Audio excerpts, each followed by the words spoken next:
آقا کریم نے صفوں کو سیدھا کرنے کی تلقین کرتے ہوئے کہا کہ مت سمجھنا کہ میں صرف آگے دیکھ رہا ہوں، میں آگے بھی دیکھ رہا ہوں، میں پیچھے بھی دیکھ رہا ہوں، تمہارے رکوعوں کو بھی دیکھ رہا ہوں اور دلوں میں پیدا ہونے والے خشوعوں کو بھی دیکھ رہا ہوں۔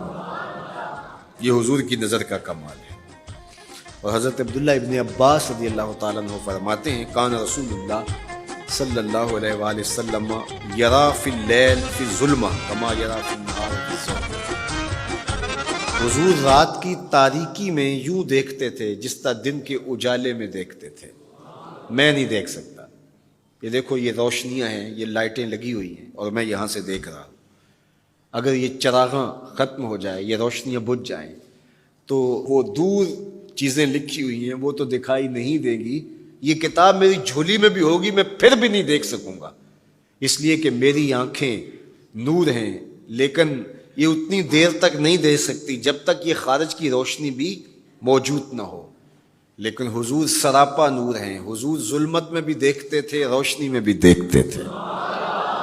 چونکہ میری آنکھیں ان روشنیوں کی محتاج ہیں، کائنات کی ساری روشنیاں شمس و قمر بھی میرے حضور کے محتاج ہیں، اس لیے حضور علیہ الصلوۃ والسلام شمس و قمر کی روشنی کے محتاج نہیں تھے۔ حضور کی مبارک آنکھیں جو ہیں وہ اندھیرے میں بھی دیکھتی تھیں اور حضور کی آنکھیں روشنی میں بھی دیکھتی تھیں۔ آقا کریم علیہ السلام نے ایک موقع پہ ارشاد فرمایا وَإِنَّ مَوْعَدَكُمُ الْحَوْض وَإِنِّي لَأَنظُرُ إِلَيْهِ مِن مَقَامِي هَٰذَا، بخاری مسلم باقی کتب حدیث میں موجود ہے۔ فرمایا کہ تمہارا جو حوض کوثر پر وعدہ ہے جہاں میں تمہیں جام بھر بھر کے دوں گا، فرمایا میں یہاں کھڑا ہوں اور یہاں کھڑے ہو کے اس کو دیکھ رہا ہوں۔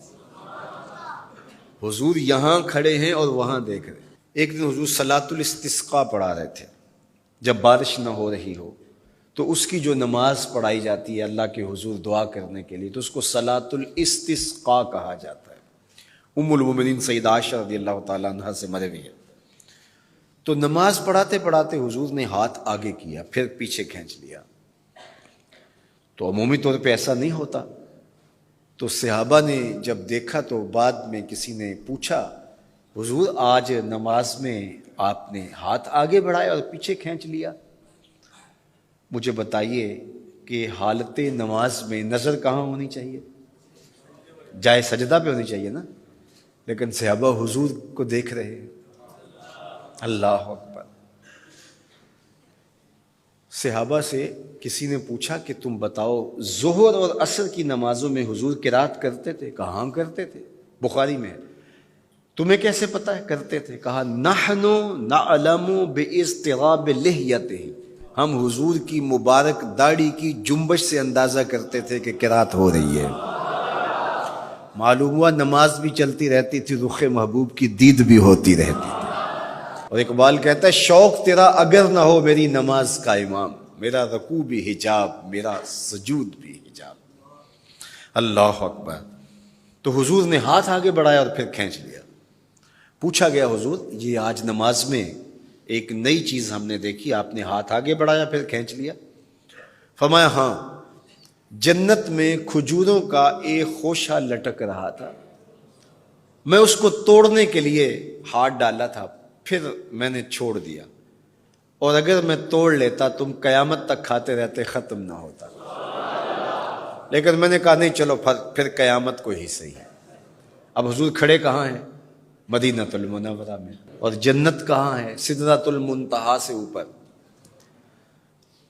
سرپٹ گھوڑا دوڑے اور تیز رفتار گھوڑا، تازی گھوڑا، 500 سال دوڑنے کے بعد پہلے آسمان تک پہنچے، پھر اتنی موٹائی آسمان، پھر دوسرا آسمان، پھر تیسرا آسمان، درمیان میں پھر خلائیں بھی، پھر وہاں سے 7 آسمانوں کے بعد کہیں سدرۃ المنتہا، اور قرآن بتاتا ہے کہ جنت بھی سدرۃ المنتہا کے پاس ہے، پھر آگے جنت، اور جنت کے جو درخت ہیں وہ 70,000 سال کی اونچائی پر ہیں، وہاں لٹکتی ہوئی کھجوروں کے خوشے، اور حضور علیہ السلام نے یہاں کھڑے ہو کے ہاتھ بڑھایا اور وہاں حضور کا ہاتھ پہنچ گیا۔ یہ ہاتھ کے پہنچنے کی منتہا نہیں ہے، ضرورت یہاں تک کی تھی لہٰذا یہاں تک پہنچا، اگر ضرورت اس سے آگے کی ہوتی تو آگے بھی پہنچ جاتا.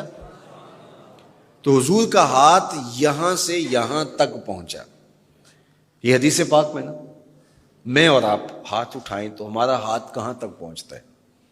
5 فٹ قد ہے تو 3 فٹ اوپر ہاتھ پہنچ جائے گا، تو ہمارا ہاتھ 8 فٹ تک پہنچے گا، زمین سے 8 فٹ تک. چلو کسی کا 9 فٹ تک پہنچے گا، کوئی چھلانگ لگا کے اچھل کے اوپر لے جائے گا تو 10 فٹ تک پہنچ جائے گا.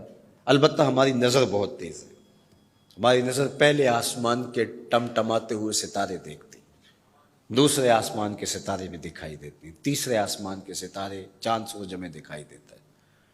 ہمارا ہاتھ 3 فٹ تک یا 10 فٹ تک پہنچتا ہے، نظر تیسرے آسمان تک پہنچتی ہے، اور جس کا ہاتھ جنت تک پہنچتا ہے اس کی نگاہ کہاں تک پہنچتی ہوگی، اس کی نظر کا کمال کیا ہوگا. اس لیے فرمایا انی ارا ما لا ترون واسمع ما لا تسمعون. جو میں دیکھتا ہوں وہ تم نہیں دیکھتے، جو میں سنتا ہوں وہ تم نہیں سنتے. اپنے حواس کو نبی کے حواس پر قیاس کرنا یا نبی کے حواس کو اپنے حواس پہ قیاس کرنا سوائے جہالت کے اور کچھ نہیں ہے.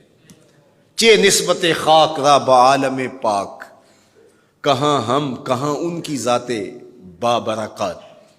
اس لیے فرمایا انی ارا ما لا ترون واسمع ما لا، جو میں دیکھتا ہوں وہ تم نہیں دیکھتے، اور جو میں سنتا ہوں وہ تم نہیں سنتے. اللہ اکبر.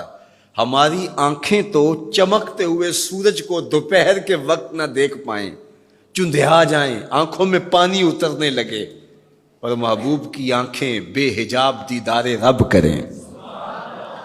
اور قرآن کہے ما زاغ البصر وما، آنکھ چندھیائی بھی نہیں اور حد ادب سے تجاوز بھی نہیں کیا.